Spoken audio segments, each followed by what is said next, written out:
बोर्डाला निधी देण्यावरून आता संघ आणि विश्व हिंदू परिषदेने भाजपावर नाराजी व्यक्त केली आहे। वक्फ बोर्डाला दिलेला 10 कोटींचा निधी तातडीने रद्द करा, विश्व हिंदू परिषदेने ही मागणी केलेली आहे। आणि वक्फ बोर्डाला 10 कोटींचा निधी कशासाठी? विश्व हिंदू परिषदेचे महाराष्ट्र गोव्याचे मंत्री गोविंद शेंडे यांनी महायुती सरकारला हा सवाल उपस्थित केला।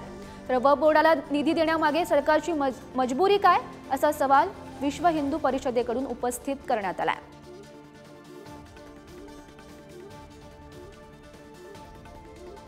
गोविंदजी, काय सांगाल, शासनाने जो निर्णय घेतलेला आहे वक्फ बोर्डासाठी, त्याला तुमचा विरोध का बरा आहे? असं आहे की हे जे वक्फ बोर्ड आहे मुळात यालाच आमचा विरोध आहे। याची काय गरज काही नाही याची, हे उगीच निर्माण केलेले एक पिल्लू आहे। शासनाने अशा वक्फ बोर्डाला ज्याच्याकडे अब्जो रुपयांची संपत्ती आहे, अब्जो रुपयांची, त्याला 10 कोटी रुपये दिले। कशा करता? काय कारण आहे? ज्यांच्याकडे अब्जो रुपयांची संपत्ती त्यांना तुम्ही 10 कोटी रुपये अजून काय कशा करता देऊन राहिले? त्यातले तुम्ही 2 कोटी रुपये त्यांना देऊनही दिले, 8 कोटी रुपये बाकी आहेत द्यायचे। याला आमचा विरोध आहे।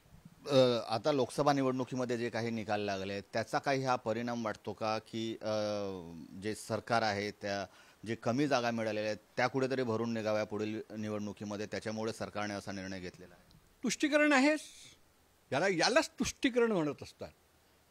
विश्व हिंदू परिषद राजकारण करत नाही। सरकार कोणाचं आहे काय आहे त्याचं आमचं काही घेणं देणं नाही। सरकार सरकार असतं आणि निर्णय सरकारचा असतो। म्हणून सरकारने जो हा निर्णय घेतलेला आहे याचा आम्ही बिलकुल पुरजोर विरोध आहे आमचा।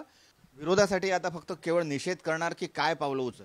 आम्ही आमच्या वरिष्ठांशी चर्चा करू, जसे काही निर्देश आम्हाला मिळतील, जसं काही आवश्यकता असेल, किती स्तरापर्यंत जाऊन त्याचा विरोध करायचा आहे असं आम्हाला एक स्ट्रॅटेजी निर्माण करावी लागेल आणि त्याप्रमाणे आम्ही काम करू। काही भूमिका तर घेऊ ना। आता सुरुवात झाली ना, आजपासून सुरुवात झाली आहे। याची काय प्रतिक्रिया होते, याचा काय हे होतो, आमचं म्हणणं आहे की सरकारने हा आदेश रद्द करावा, ही आमची मागणी आहे। धन्यवाद। कॅमेरामन मंगेश हस्तकसह जितेंद्र शिंगाडे, पुढारी न्यूज, नागपूर।